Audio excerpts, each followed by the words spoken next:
retornamos aqui para o nosso segundo bloco, né, falando sobre tecnologia, ainda aqui no auditório do Senai, aqui em Patinga, onde estamos acompanhando um evento patrocinado pela Fluke sobre termografia.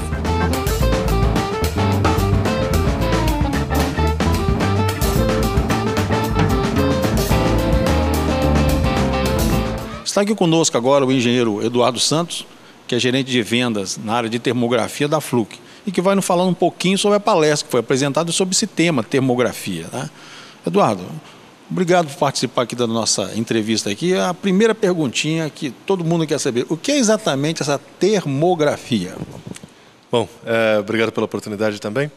A termografia é uma técnica de sensoriamento remoto para medição de temperatura à distância. Então, no final das contas, o que isso quer dizer? Eu consigo medir, eu consigo analisar e verificar os meus painéis sem ter nenhum problema com o contato, sem ter que chegar perto demais numa condição insegura.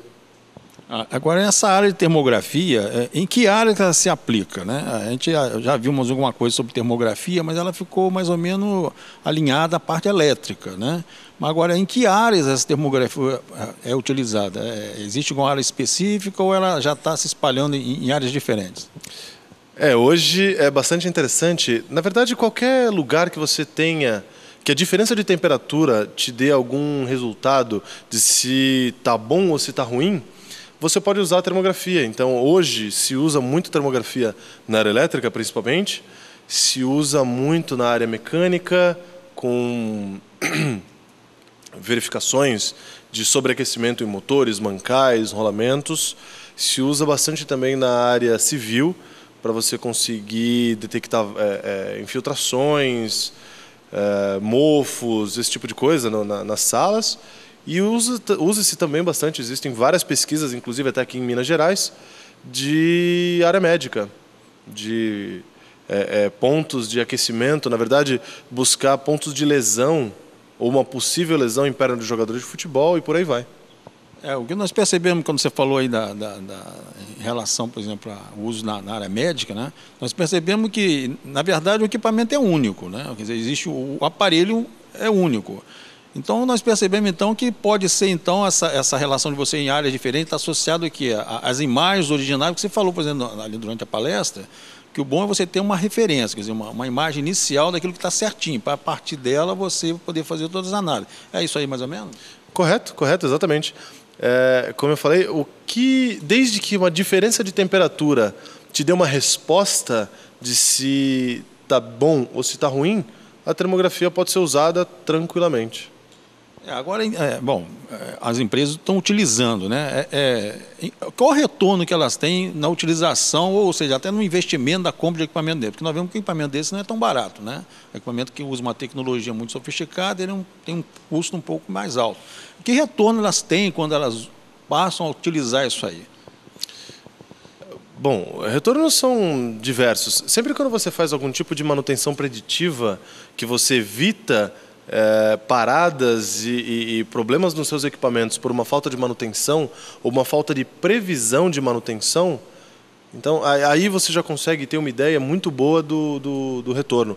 Lógico, vai depender do processo de fabricação, de quanto custa esse processo de fabricação, mas no geral, sempre que você evite paradas inesperadas para uma manutenção corretiva, é sempre interessante. Aí onde entra a termografia, você consegue, mais uma vez falando de elétrica, mas você consegue prever os pontos onde são possíveis de acontecer alguma falha no seu equipamento, de alguma queda de tensão mais problemática, às vezes na sua subestação, que pode gerar um problema maior ainda. Por exemplo, numa indústria vidreira, se você acabar a energia elétrica por algum motivo, por exemplo, caiu a sua subestação, imagina você ter um alto-forno, que é onde faz toda a fusão do vidro, esfriar. Então você teria ali toneladas e toneladas e toneladas, por exemplo, imagina de uma empresa que tem extração de, sei lá, 5 toneladas de vidro diário, então se a quantidade de matéria que tem lá dentro, se ela resfriar, você tem um blocão de vidro. Você teria, sei lá, alguma coisa perto de uma centena de toneladas parada. que você não consegue mais utilizar depois. Você perderia o seu forno completamente.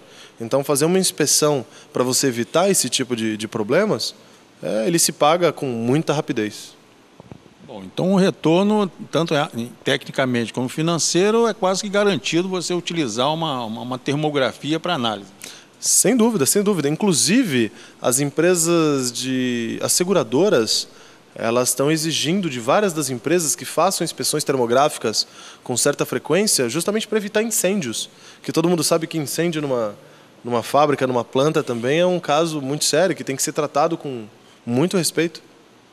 Bom, você está com um modelo de um aparelho que o pessoal diz, o que é o termógrafo? Está com um modelo aqui de um termógrafo. Eu podia me explicar, por exemplo, esse aparelhinho que vocês têm aqui, né? E dar uma demonstração de funcionalidade dele aqui. Tá? Ok. O termovisor, você consegue enxergar aqui na frente, ele tem uma câmera de luz visível, né? Que é uma câmera digital comum de 2 megapixels. E eu tenho aqui embaixo a parte da lente térmica, que é onde eu consigo fazer realmente a imagem térmica, que é a detecção, onde ele consegue fazer a detecção da radiação infravermelho. Então, o que ele faz ele capta essa radiação infravermelho emitida por todos os corpos, absolutamente todos os corpos na física que a gente conhece emitem radiação infravermelha, e ele transforma eletronicamente numa imagem que eu consigo enxergar, e com as cores para me diferenciar o que tem quente e o que tem frio. Por exemplo, tirando uma foto aqui do nosso cinegrafista, então a gente consegue ver com bastante clareza a face do termografista e inclusive a câmera. Então, aí por que dá para ver a face dele melhor? Porque o rosto dele, a pele, está emitindo, o corpo dele está emitindo temperatura que eu consigo captar. Na verdade, o que eu falei, ele está emitindo radiação infravermelha que é transformada eletronicamente em temperatura. Como nós vimos aqui nessa imagem que você apresentou para nós aqui, né, existem diferenças aqui de cores entre a imagem da câmera e ele, né? Então a diferença de temperatura é o principal indicador de um cinema termográfico. Sim, tanto que naquela época onde tiveram os problemas com a gripe suína, eles usavam exatamente esse equipamento lá nos Estados Unidos para detectar ou para diferenciar quem estava com a gripe suína ou não, simplesmente pela temperatura. Porque quem está com gripe, por exemplo, tem uma temperatura corpórea maior, 2 a 3 graus maior do que uma pessoa que está com a saúde bem, que está com a saúde ok. Então, essa diferença de temperatura, eles conseguiam detectar ou fazer uma pré-análise se a pessoa estava com gripe ou não. E se ela tivesse com uma temperatura maior, ela era segregada e fazia essa verificação de se ela tinha ou não a gripe suína. Você me falou que além desse equipamento portátil, né, que tem uma determinada capacidade de medição de temperatura, né, que aí você me fala para nós aqui qual seria o limite dela, que existe um outro equipamento que faz temperaturas superiores, né? Sim, a Fluke hoje tem equipamentos até 600 graus, que consegue fazer medições de temperatura até 600 graus, mas ela tem também equipamentos da família da Fluke, que é uma empresa do grupo Fluke também, que chama Hightech, que consegue fazer medições de até 2000 graus, com a mesma qualidade, a mesma precisão de imagem. Mas para que tipo de serviço seria utilizado? Para que aplicação? Sim, é utilizado normalmente para processos. Por exemplo, no caso da Uzi Minas aqui, eles têm alguns fornos que eles precisam fazer as inspeções desses fornos para saber se os refratários têm algum comprometimento ou não, se eles estão funcionando da forma que eles deveriam, se eles estão isolando a temperatura da forma que eles deveriam. Eu consigo usar uma câmera dessa para fazer uma verificação desse tipo também.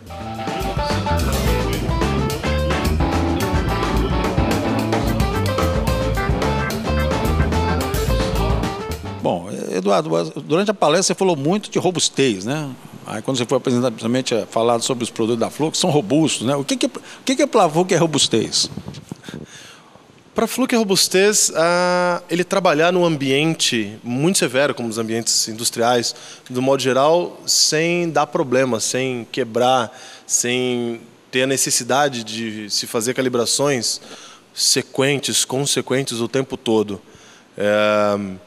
por exemplo, para o termovisor, que é uma tecnologia bastante cara, um equipamento desse aqui ele custa em torno de R$35 mil. Imagina você ter um equipamento com esse valor que você pode deixar cair no chão que não vai ter problema.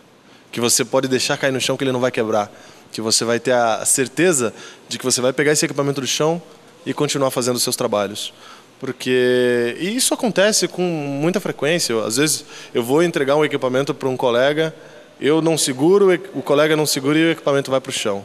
Imagina se eu manter, se eu ter esse problema de toda vez que algum equipamento meu cair no chão, eu ter que levar o equipamento para manutenção, ainda mais, como eu disse, um equipamento caro como esse.